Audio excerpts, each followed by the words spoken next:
اللہ۔ تو مولانا عالم صاحب جب پیدا ہوئے تو عالم تھے، ماں باپ کے لیے عالم، بستی والوں کے لیے عالم، آبادی کے لوگوں کے لیے عالم۔ جب علم حاصل کیا انہوں نے تو علامہ بعد میں ہوئے، استاذ العلماء بعد میں ہوئے، امام مسجد بعد میں ہوئے۔ میں ذکر اللہ قادری جب پیدا ہوا تو ذکر اللہ تھا، ماں باپ کے لیے ذکر اللہ، بھائی بہنوں کے لیے ذکر اللہ، آبادی کے لوگوں کے لیے ذکر اللہ۔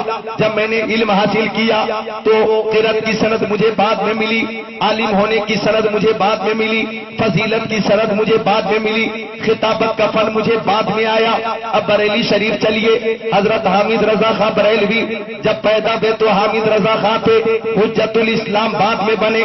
مصطفیٰ رضا خان بریلوی جب پیدا ہوئے تو مصطفیٰ رضا خان تھے، مفتی اعظم ہند بعد میں ہوئے۔ احمد رضا خان بریلوی جب پیدا ہوئے تو احمد رضا خان تھے، پیشوا اہل سنت بعد میں ہوئے، مجدد اعظم بعد میں ہوئے، اعلیٰ حضرت بعد میں ہوئے۔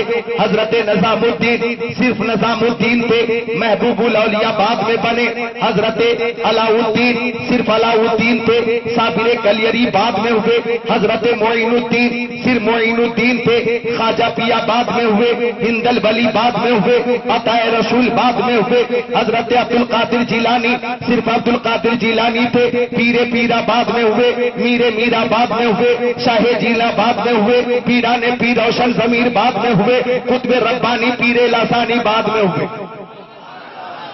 اب آگے لے چلتا ہوں، حضرت ابو بکر کو دیکھو، جب پیدا ہوئے تو صرف ابو بکر تھے، صدیق بعد میں ہوئے۔ حضرت عمر صرف عمر تھے، فاروق اعظم بعد میں بنے۔ حضرت عثمان صرف عثمان تھے، ذوالنورین بعد میں ہوئے۔ حضرت علی صرف علی تھے، حیدر کرار بعد میں ہوئے، شیر خدا بعد میں ہوئے۔ اور آگے چلو، حضرت آدم پیدا ہوئے تو صرف آدم تھے، صفی اللہ بعد میں ہوئے۔ حضرت نوح صرف نوح تھے، نجی اللہ بعد میں بنے۔ حضرت ابراہیم صرف ابراہیم تھے، خلیل اللہ بعد میں ہوئے۔ حضرت اسماعیل صرف اسماعیل تھے، ذبیح اللہ بعد میں ہوئے۔ حضرت موسیٰ صرف موسیٰ تھے، کلیم اللہ بعد میں ہوئے۔ حضرت عیسیٰ صرف عیسیٰ تھے، روح اللہ بعد میں۔ لیکن ہمارے نبی کی شان یہ ہے کہ ہمارے نبی عبداللہ کے بیٹا بعد میں ہے اور رسول اللہ پہلے ہے۔ ہمارے نبی آمنہ خاتون کے نور نظر بعد میں ہے اور حبیب اللہ پہلے ہے۔ ہمارے نبی عبد المطلب کے بیٹا بعد میں ہے اور رحمت للعالمین پہلے ہے۔ اعلیٰ حضرت فرماتے ہیں خلق سے اولیاء، اولیاء سے رسول اور رسولوں سے اعلیٰ ہمارا نبی۔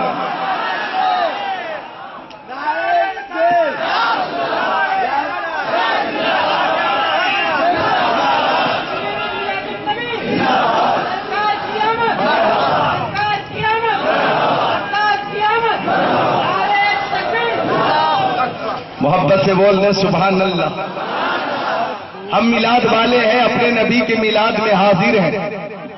میلاد یہ عربی کا لفظ ہے اور اردو میں اس کا معنی ہے پیدائش۔ کیا عربی میں میلاد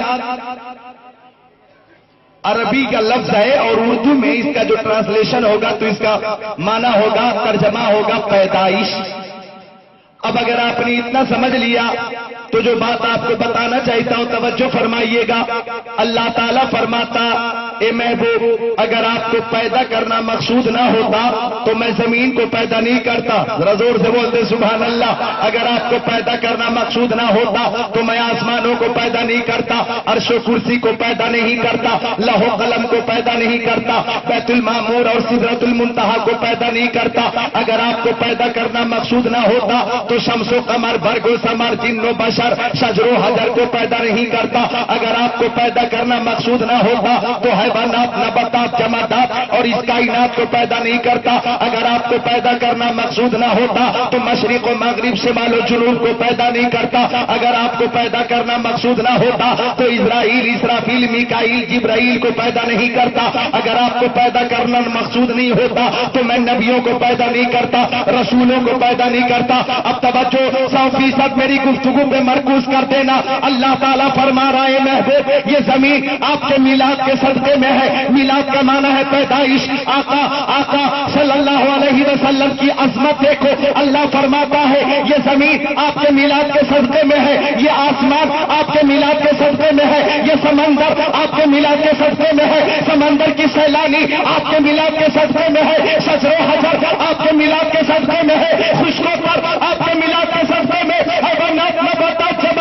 یہ آپ کے میلاد کے صدقے میں، جبرائیل اسرافیل میکائیل اسرائیل یہ آپ کے میلاد کے صدقے میں، نبیوں کا یہ قافلہ آپ کے میلاد کے صدقے میں، رسولوں کی یہ جماعت آپ کے میلاد کے صدقے میں، کائنات کا ذرہ ذرہ آپ کے میلاد کے صدقے میں۔ اب دلی میں رہنے والوں ایک جملہ پیش کرتا ہو، تختیہ دل پہ وہ جملہ نوٹ کر لینا، پتہ یہ چلو کہ یہ زمین میلاد والی ہے اور یہ آسمان بھی میلاد والا ہے۔ اب اگر کسی کو نبی کے میلاد سے چڑ ہو، اب اگر کسی کو نبی کے میلاد سے دشمنی ہو، تو چاہیے کہ یہ زمین چھوڑ دے اور ایسی زمین تلاش لے جو میلاد والی نہ ہو۔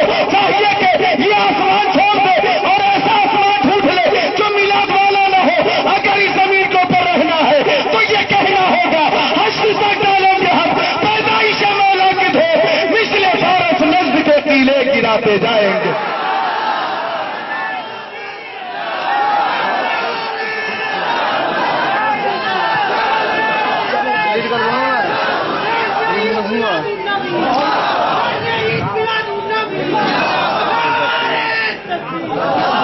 تو یہ زمین بھی میلاد والی ہے اور یہ آسمان بھی میلاد والا ہے، یہ سارے سامعین میلاد والے ہیں، نبی کی محبت میں آنے والے ہیں۔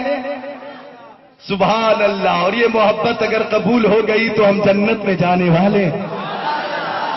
اب سنو، محبت اگر قبول ہو جائے گی تو ہمیں انعام کیا ملے گا؟ حدیث پاک پیش کرتا ہوں، حوالہ نوٹ کیجئے گا، بخاری شریف کی حدیث پاک، جلد ثانی کی حدیث پاک، صفحہ نمبر 911 کی حدیث پاک، سطر 22 23 24 کی حدیث پاک۔ عن انس بن مالک قال جاء رجل الى النبي صلی اللہ تعالی علیہ وسلم فقال متى الساعة یا رسول اللہ؟ قال النبي صلی اللہ تعالی علیہ وسلم ما اعددت لها؟ قال ما اعددت لها من كثير صلاة ولا صوم ولا صدقة ولكني أحب الله ورسوله۔ قال النبي صلى الله تعالى عليه وسلم أنت مع من أحبب۔ محبت سے بول دیں سبحان اللہ، ذرا مسکرا کر بول دو سبحان اللہ۔ ایک بار درود شریف پیش کر لیں، اللہم سیدنا و مولانا محمد مادن الجود والکرم بارک وسلم صلاۃ و سلام علیک یا رسول اللہ۔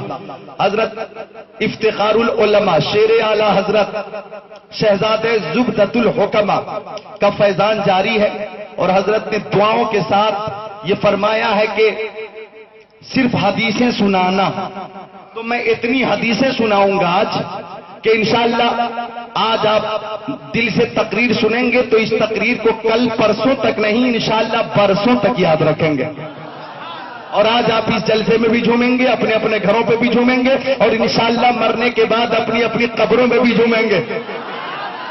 آپ کی بیداری دیکھ کر تو شعر فتح ذہن پہ آ رہے ہیں کہ شعلوں پہ بھی رسول کی مدحت کریں گے ہم، شعلوں پہ بھی رسول کی مدحت کریں گے ہم، یوں ہی ادا بلال کی سنت کریں گے ہم، اے آنسوؤں تمہاری بھی دعوت کریں گے ہم، جب روضہ رسول کی زیارت کریں گے ہم۔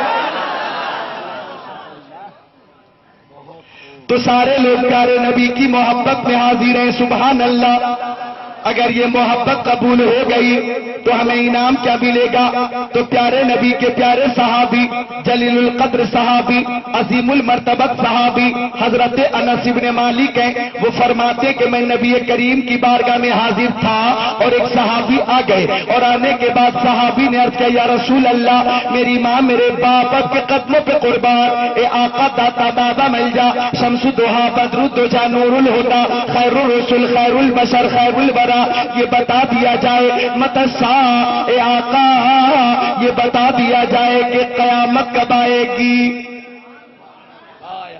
قیامت کا جب دن ہوگا، نفسی نفسی کا عالم ہوگا، کوئی کسی کا پرسان حال نہ ہوگا، باپ بیٹے کو دیکھ کر بھاگ رہا ہوگا، ماں بیٹی کو دیکھ کر بھاگ رہی ہوگی، بیوی شوہر کو دیکھ کر بھاگ رہی ہوگی، شوہر بیوی سے دور بھاگ رہا ہوگا، بھائی بھائی کو دیکھ کر دور جا رہا ہے، اللہ اکبر، اعزا احبا اقربا ایک دوسرے سے دور بھاگ رہے، کوئی کسی کا پرسان حال نہیں ہے، نفسی نفسی کا عالم ہے، سب کو شفیع کی تلاش ہے، لیکن ہم محبت والے ہیں، ہمارا حال یہ ہوگا، ہماری کیفیت یہ ہوگی کہ ہر نظر کا پھٹے گی محشر کے دن خوف سے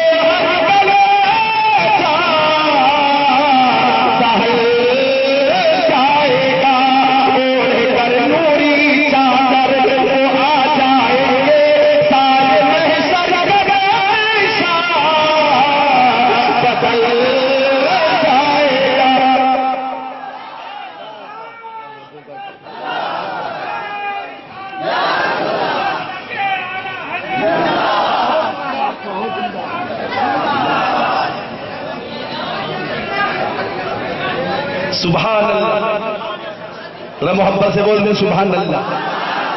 حج کمیٹی کے چیئرمین صاحب یہاں بیٹھے ہیں، اللہ تعالیٰ آپ کو بھی حاجی بنا دے۔ آپ نے حج کیا؟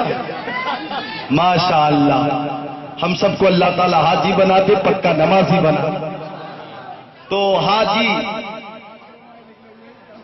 جتنے حجاج ہیں یہاں پہ، ان سارے حجاج کے حوالے سے دو شعر پیش کرتے تاکہ بولنے کا مزاج بن جائے، اور آپ کا سننے کا مزاج تو بنا ہوا ہے۔ سبحان پیش کر رہا وہ دو شعر چیئرمین صاحب کے حوالے سے ملاحظہ کیجئے گا کہ دل کا عالم عجیب ہوتا ہے، دل کا عالم عجیب ہوتا ہے، جب مدینہ قریب ہوتا ہے، اور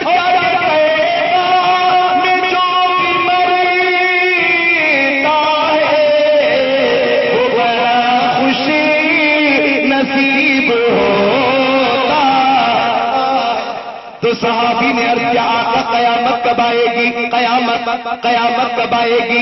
صحابی نے عرض کیا آقا بتا دیا جائے قیامت کب آئے گی؟ توجہ سے سنیں، ایک جملے کو توجہ سے سنیں آپ، مکمل قوت سماعت کو میری گفتگو پہ مرکوز فرمائیے، ہمت گوش ہو کر بہت توجہ سے محبت سے سنیے آپ، بہت عظیم پیغام پیش کر رہا ہوں۔ بخاری شریف جلد ثانی صفحہ 911 سطر 22 23 24 کی حدیث پاک ہے کہ صحابی نے عرض کیا آقا قیامت کب آئے گی؟ تو آقا نے فرمایا، معراج کے دولہ نے فرمایا، ناظرین سلطان نے فرمایا، حاکم ارض و سماوات نے فرمایا، متسا سوال کرنے والے میں بھی تم سے پوچھتا ہوں، ماں عادت لہا کہ تو نے قیامت کے لیے کچھ تیاریاں کی ہے یا نہیں؟ اگر میں آپ سے پوچھوں کہ جناب بتائیے آپ نے قیامت کے لیے کچھ تیاریاں کی ہے یا نہیں، آپ کہیں گے کہ ہم نماز کی پابندی کیوں کرتے، ماہ رمضان کے روزے کیوں رکھتے، مالوں کی زکات کیوں دیتے، غریبوں کی مدد کیوں کرتے ہیں، حج بیت اللہ کا ارادہ ہم نے کیوں کیا ہے؟ حجاج کہیں گے کہ ہم نے حج کیوں کیا ہے، محفل میں آ کر علماء کی تقریریں کیوں سنتے ہیں، نوافل کی کثرت کیوں کرتے ہیں، ذکر و اذکار کی کثرت کیوں کرتے ہیں، تسبیح و تحلیل اپنا معمول بنا کر ہم اس کی کثرت کیوں کرتے ہیں؟ یہ سب قیامت کے لیے تیاری ہے۔ توجہ سے سنیے گا، یہ ہمارا جواب ہوگا، لیکن ایک صحابی کا جواب پیش کر رہا ہوں، ایک صحابی کی بولی بول رہا ہوں۔ آقا نے فرمایا میرے پیارے صحابی تم نے قیامت کے لیے کچھ تیاریاں کی ہے یا نہیں؟ تو صحابی نے کہا یا رسول اللہ میں نماز کی پابندی بھی کرتا ہوں، ماہ رمضان کے روزے بھی رکھتا ہوں، مالوں کی زکات بھی دیتا ہوں، غریبوں کی مدد بھی کرتا ہوں، یتیموں کے لیے سہارا بھی بنتا ہوں، اے آقا میں صدقہ بھی دیتا ہوں، فطرہ بھی دیتا ہوں، غریبوں کی مدد بھی کرتا ہوں، آپ کی سنتوں پہ عمل بھی کرتا ہوں، ہر طرح کی نیکی کرنے کی کوشش کرتا ہوں، ہر طرح کے گناہوں سے بچنے کی کوشش کرتا ہوں، مگر اے آقا جب قیامت کا دن ہوگا اور اللہ تعالیٰ کی بارگاہ میں اعمال پیش کیے جائیں گے تو میں اپنی نمازوں کو پیش نہیں کروں گا، اپنے روزے کو پیش نہیں کروں گا، اپنے حج کو پیش نہیں کروں گا، اپنی زکات پیش نہیں کروں گا، میں صدقہ فطرہ پیش نہیں کروں گا۔ یا رسول اللہ مجھے نمازوں پہ ناز نہیں ہے، اپنے روزے پہ ناز نہیں ہے، اپنے حج پہ فخر نہیں ہے، اپنی زکات پہ فخر نہیں ہے، اپنے صدقہ فطرہ پہ فخر نہیں ہے۔ سب سے بڑی تیاری جو میرے پاس ہے وہ تیاری یہ ہے کہ میں دنیا میں آپ سے محبت کرتا ہوں تو اللہ تعالیٰ کی بارگاہ میں آپ کی محبت پیش کروں گا، آپ کی عقیدت پیش کروں گا۔ یا رسول اللہ ہمارا عقیدہ ہے نہ تعاقب نہ تقویٰ پر نہ زہد و اتقاء پر ہے، ہمارا ناز جو کچھ ہے محمد مصطفیٰ پر ہے۔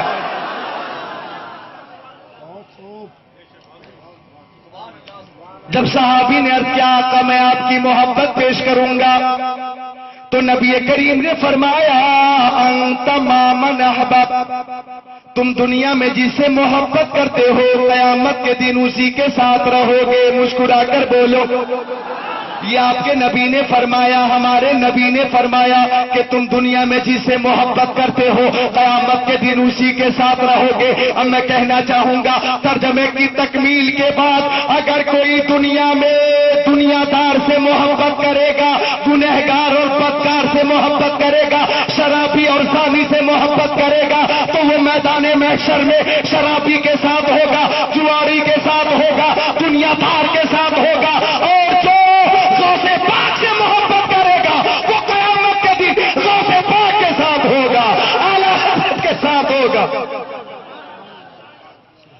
تو ہم سنی مسلمان اعلی حضرت سے محبت کرتے ہیں، حجت الاسلام سے محبت کرتے ہیں، مفتی اعظم ہند سے محبت کرتے ہیں، ہم خواجہ پیا سے محبت کرتے ہیں، غوث پاک سے محبت کرتے ہیں، صداقت کے تاجدار سے محبت کرتے ہیں، سخاوت کے لمبردار سے محبت کرتے ہیں، عدالت کے شہسوار سے محبت کرتے ہیں، شجاعت کے شاہکار سے محبت کرتے ہیں، ہم اپنے آقا داتا بابا ملجا سے محبت کرتے ہیں، اور انہی کی محبت میں آج ان کے جشن میں حاضر ہے۔ ہم قیامت کے دن ان کی محبت پیش کریں گے اور وہاں بھی اعلان کریں گے کہ لبس خوف سے پتا سا اڑا جاتا ہے، پلہ ہلکا سہی بھاری ہے بھروسہ تیرا۔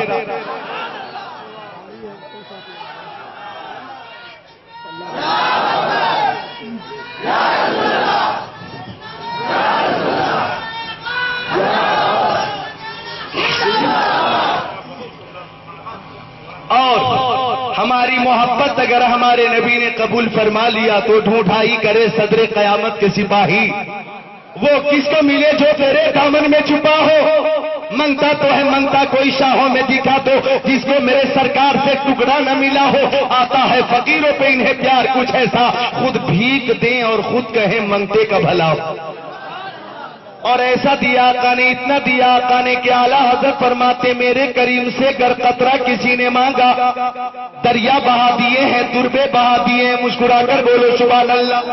آ گئے بلال حبشی نبی کی بارگاہ میں، اور آنے کے بعد رونے لگے اور رو کر عرض کرنے لگے یا رسول اللہ میری پوزیشن اور وہ حیثیت یہ ہے کہ عمرو ابن ہشام بلاتا ہے میں جاتا ہوں، عتبہ بلاتا ہے میں جاتا ہوں، شیبہ بلاتا ہے میں جاتا ہوں، ولید ابن عتبہ بلاتا ہے میں جاتا ہوں، امیہ ابن خلف بلاتا ہے میں جاتا ہوں، عقبہ ابن معیط بلاتا ہے میں جاتا ہوں، عمارہ ابن ولید بلاتا ہے میں جاتا ہوں۔ یا رسول اللہ یہ کفار مل کر مجھے بہت مارتے، مجھ پہ بہت ظلم کرتے، مجھے بہت ستاتے ہیں۔ یا رسول اللہ امیہ ابن خلف مجھے گرم گرم ریت پہ لٹا دیتے ہیں اور گرم گرم پتھر میری پیٹھ پہ ڈال دیتے ہیں۔ یا رسول اللہ میں آپ کے قدموں میں رہنا چاہتا ہوں، آپ کی بارگاہ میں رہنا چاہتا ہوں۔ آقا نے فرمایا پڑھو کلمہ لا الہ الا اللہ محمد رسول اللہ۔ سارے لوگ کلمہ شریف کا ذکر کیجئے زور پہ، لا الہ الا اللہ محمد رسول اللہ۔ آقا نے فرمایا اے بلال تم نے میرا کلمہ پڑھ لیا ہے اور میری غلامی کا پٹا اپنی گردن میں ڈال لیا ہے، تو آج کے بعد تیری حیثیت اور تیرا مقام یہ ہوگا کہ اس سے پہلے تجھے عمرو ابن ہشام بلاتا تھا تم جاتے تھے، شیبہ بلاتا تھا تم جاتے تھے، ولید ابن عتبہ بلاتا تھا تم جاتے تھے، امیہ ابن خلف بلاتا تھا تم جاتے تھے۔ آج کے بعد ایسا نہیں ہوگا، آج کے بعد یہ ہوگا کہ تم بلاؤ گے تو صدیق اکبر آئیں گے، تم بلاؤ گے تو عمر ابن خطاب آئیں گے، تم بلاؤ گے عثمان غنی آئیں گے، تم بلاؤ گے مولا علی آئیں گے، تم بلاؤ گے حضرت طلحہ آئیں گے، تم بلاؤ گے حضرت زبیر آئیں گے، تم بلاؤ گے سعد ابن ابی وقاص آئیں گے، تم بلاؤ گے سعید ابن زید آئیں گے، تم بلاؤ گے عبد الرحمن ابن عوف آئیں گے، تم بلاؤ گے ابو عبیدہ ابن جراح آئیں گے، ارے تم بلاؤ گے تو انس ابن مالک آئیں گے، حضرت جابر آئیں گے، ابو ذر غفاری آئیں گے، انس ابن مالک آئیں گے، عثمان ابن مظعون آئیں گے، حضرت ابو ہریرہ آئیں گے۔ آقا نے فرمایا بلال میری بارگاہ میں تاخیر نہیں ہوگی، میں اپنے قول کو عملی جامہ پہناتا ہوں، نماز ظہر کی آزان تم کہو، اب ظہر کی آزان جب بلال حبشی نے دی ہے اور حی علی الصلاۃ حی علی الفلاح ستائے توحید و رسالت جب مدینہ شریف کی گلیوں میں گونجنے لگی تو سب نے دیکھا بلال کی آواز سن کر صدیق اکبر بھی چلے آ رہے ہیں، حضرت عمر بھی چلے آ رہے ہیں، عثمان غنی بھی چلے آ رہے ہیں، مولا علی بھی چلے آ رہے ہیں، حضرت طلحہ آ رہے ہیں، حضرت زبیر آ رہے ہیں، یہ سارے صحابی پیارے نبی کی ابتدا میں بلال کی آواز سن کر نماز ادا کرنے آ رہے ہیں۔ بلال نے جب اپنا یہ مقام دیکھا تو قدر نبی کو چوم کر کہا جب تک ٹکے تھے کوئی پوچھتا نہ تھا، تو نے مجھے خرید کر دیا اور میرے قریب سے گر قطرہ کسی نے نعرہ تکبیر، نعرہ رسالت، مسلک اعلی حضرت، جشن عید میلاد النبی۔ میرے کریم سے گر قطرہ کسی نے مانگا، دریا بہا دیے ہیں، تربے بہا دیے ہیں، کہ ان کے واسطے کہ خدا کچھ عطا کرے۔ حاشا، غلط یہ ہوس بے بسر کی ہے۔ اور آقا نے کیا کیا دیا، کی شان سے دیا۔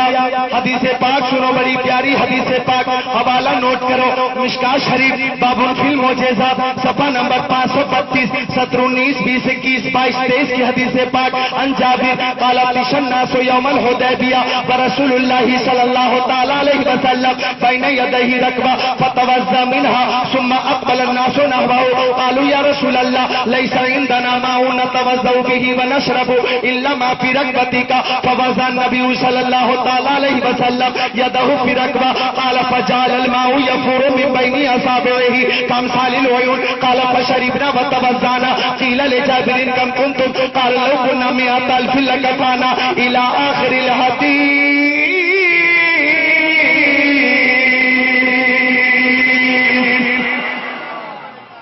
کتنی پیاری حدیث پاک، ایمان تازہ نہ ہو جائے تو کہنا۔ بخاری شریف کی ایک روایت نازل ہوئی، آقا نے ایک اعرابی سے گھوڑا خریدا۔ کیا خریدا؟ اور قیمت دے دی۔ غور سے سنیں پڑھے لکھے سامعین، توجہ سے سنیں، اعلیٰ حضرت کا دیا ہوا عقیدہ پیش کر رہا ہوں، بلکہ صحابی کا عقیدہ پیش کر رہا ہوں۔ قیمت دے دی، پیارے نبی نے فرمایا گھوڑا کل لے جاؤں گا۔ اب دوسرے دن آقا تشریف لے گئے تو اعرابی مکر گیا اور بولا ہلم شہیدا یشہد انی بعت۔ عربی بولا کہ شہادت پیش کیجئے، شہادت ملے گی تو گھوڑا آپ کو ملے گا۔ نبی کریم نے جس وقت گھوڑا خریدا تھا کوئی گواہ موجود نہ تھا، کوئی شاہد موجود نہ تھا، اس لیے نبی کریم خاموش۔ اور عربی نے سوچا کہ کوئی شاہد تو کل تھا نہیں، مجھے ڈبل فائدہ حاصل ہوگا، جیب میں پیسے آ گئے ہیں اور گھوڑا کھوٹے پہ رہ جائے گا۔ بڑا خوش تھا کہ میں شہادت لائیں گے محمد عربی، اور نہ ان کو میں گھوڑا دوں گا۔ آقا خاموش، سو زمین و سما خاموش، مکین و مکہ خاموش، عرش و کرسی خاموش، لوح و قلم خاموش، ذرہ ذرہ خاموش، قطرہ قطرہ خاموش، صحابہ کرام کی جماعت خاموش، نبی کریم خاموش تھے۔ تو خاموشی کا عالم یہ تھا کہ اعلیٰ حضرت فرماتے ہیں تیرے آگے یوں ہے دبے لگے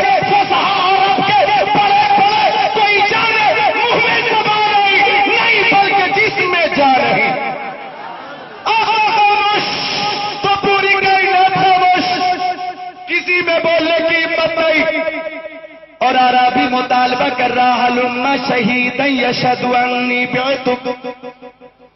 سبحان اللہ، ہر طرف خاموشی ہے، سکوت ہے۔ اب آقا کی محفل میں ایک اور صحابی آ گئے، ان کا پیارا نام ہے حضرت خزیمہ۔ حضرت خزیمہ نے دیکھا سب خاموش ہیں، بڑے بڑے صحابہ کرام خاموش ہیں، تو آداب محفل مصطفیٰ کو ملحوظ رکھا اور ایک صحابی کو محفل سے باہر لے گئے اور ان سے پوچھا بھائی جان بتائیے نا پیارے نبی خاموش کیوں ہے، یہ صحابہ کرام خاموش کیوں ہے، عربی کا مطالبہ کیا ہے؟ پوری بات بتا دی کہ کل آقا نے اس عربی سے گھوڑا خریدا تھا، قیمت دے دی تھی، کوئی شاہد موجود نہ تھا، اس وقت عربی شہادت طلب کر رہا ہے۔ پیغمبر اسلام خاموش اس لیے ہے کہ کل پیغمبر اسلام تنہا تشریف لے گئے تھے، ان کے ساتھ کوئی شاہد نہ تھا، ان کے ساتھ کوئی گواہ نہ تھا۔ حضرت خزیمہ نے کہا، غور سے سنیں گے آپ، بخاری شریف کی روایت پیش کر رہا ہوں۔ حضرت خزیمہ نے کہا کیا میرے نبی نے یہ فرمایا ہے کہ میں نے گھوڑا خریدا ہے؟ بولے کئی بار فرمایا ہے سرکار نے۔ تو حضرت خزیمہ نے کہا ارے نبی کی بات اپنی بات نہیں ہوتی، نبی کی بات خدا کی بات ہوتی ہے، نظام کائنات کو بدل سکتا ہے، فرمان مصطفیٰ نہیں بدل سکتا۔ چلو